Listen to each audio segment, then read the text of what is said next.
កង្វល់ខ្វល់ដល់រឿងអតីតខ្សែជីវិតរដិតប្រែប្រួលអស់ហើយពីមុនស្មោះឥឡូវបែរជាកន្តើយចុកណាស់លោកអើយអស់ស្នេហ៍តែនៅអាណិតហាមិនរួចឬព្រួចពេញអរាប្រាប់ឈប់ស្នេហាជីវ៉ាសោកាមិនខាន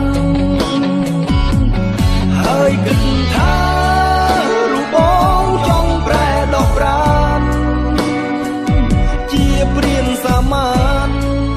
បំផ្លាញកាយចិត្តភក្តីចិត្តអស្នេហ៍តែមិនចង់បាត់បង់រូបអូនខ្លាចស្រី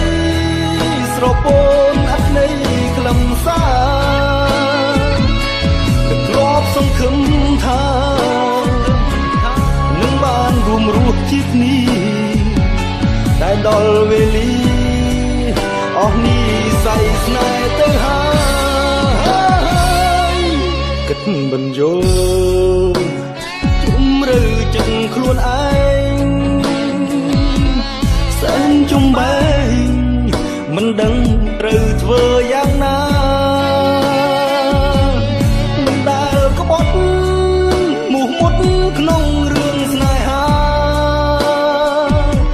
មិនដឹងកំពីលើអូនជាស្រីស្មោះត្រង់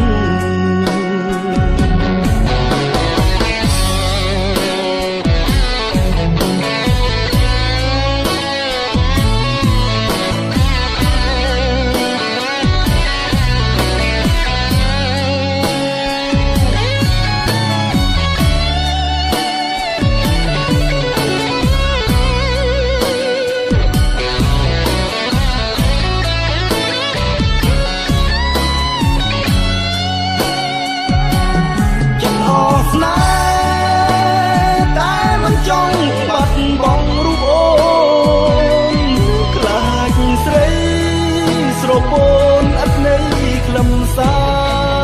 រនឹកធ្លាប់សង្ឃឹមថានឹងបានរួមរស់ជាគ្នាតែដល់វេលាអស់នេះស័យស្នេហ៍ទៅហើយគិតមិនយល់ជំរឿចិត្តខ្លួនឯងសែនចំបែងមិនដឹងត្រូវធ្វើយ៉ាងណាមិនដែលក្បត់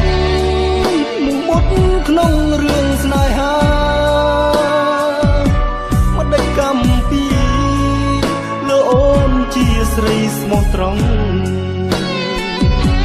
មិនដេចកំពីលើអូនជាស្រីស្មោះត្រង់